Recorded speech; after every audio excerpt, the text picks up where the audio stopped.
I'm Emily Becher. I specialise in handcrafting bespoke wedding rings, engagement rings, and any other sorts of jewellery that you can think of.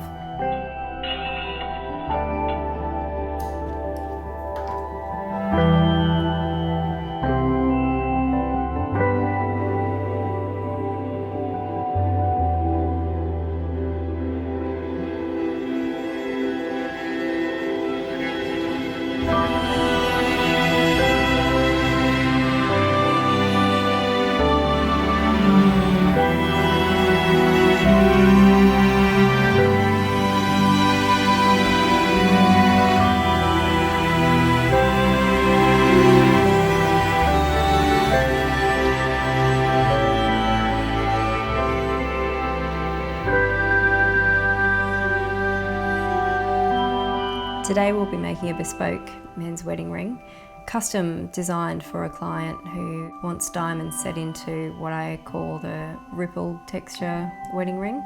First of all, we start by melting down the gold. This here is 18 karat yellow gold, and we'll be melting it into an ingot.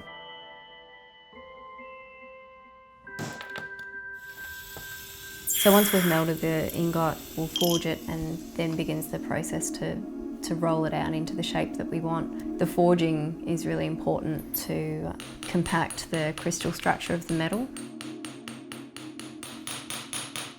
because once we've melted it, it is in an annealed state. It's really soft, and the crystal structure is loose, but it's unevenly loose. So that's why we forge it before we work the metal any further.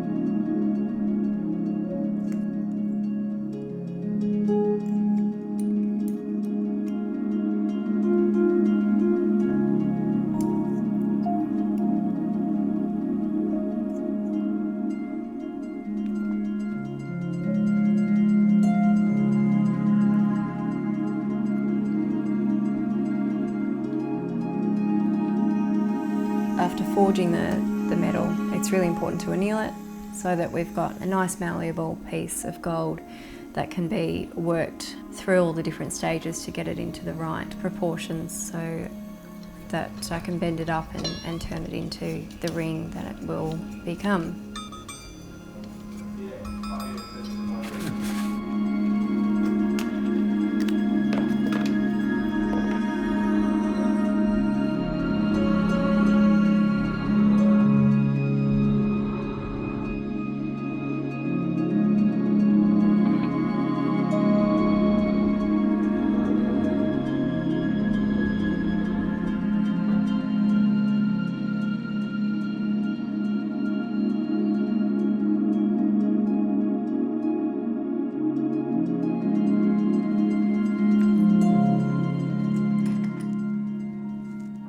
So now we've got the proportions right for our material, it's time to bend it up into a ring shape. So I use a combination of the ring bender and pliers just to get the ring into the perfect shape.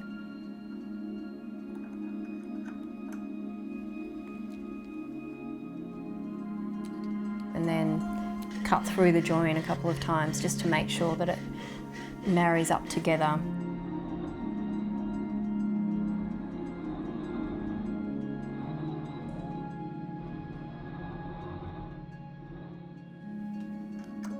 So we check that there's no space there by holding it up to the light and seeing that no light filters down through the join. And once there's no light coming through, you know you've got a perfect tight join ready to solder.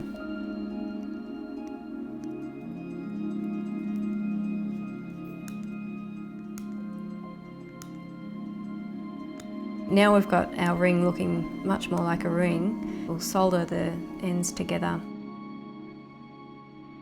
How this is done is we heat it up to a certain point, and what will happen then is the solder will be drawn down through the join and create a sub-alloy.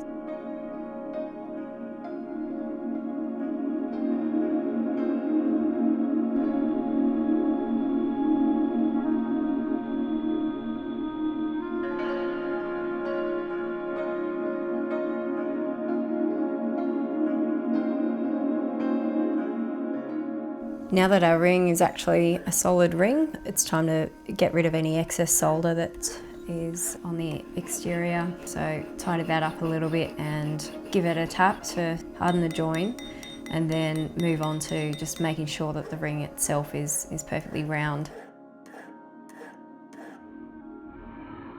So I like to take my rings to a semi-finished state before actually texturing them. I feel it's important to have a nice even base.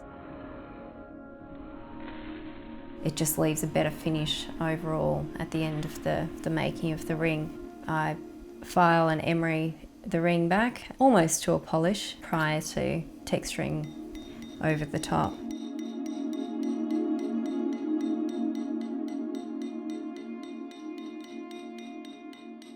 So now we'll add that beautiful ripple texture and just make sure that it's even. I mean, it's always going to be unique. Every ring that has this texture has its own hammer pattern that can never be repeated.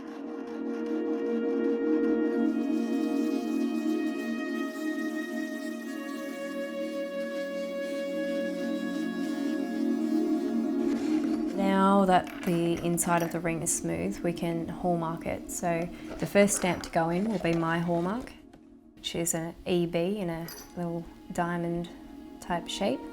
And then next to that will be the metal fineness stamp. So that's 750 for 18 carat. The third stamp, the Golden Silversmiths Guild of Australia stamp, means that it's been genuinely handcrafted in Australia.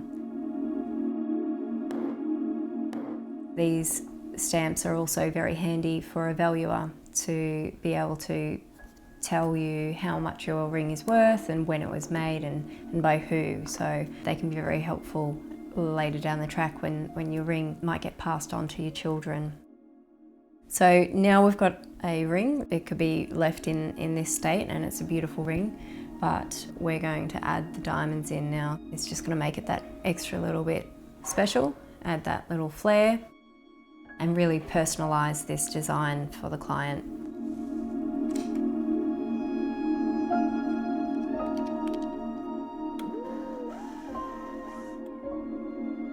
So the ripple texture emulates the sort of sun reflecting off the waves of the ocean when you look across to the horizon. So the diamonds will just add that little extra bit of sparkle to the concept and create something a little bit customised and unique to their aesthetic. So this is a design I've collaborated with the client to create, and it will be something that I'll likely use in the future.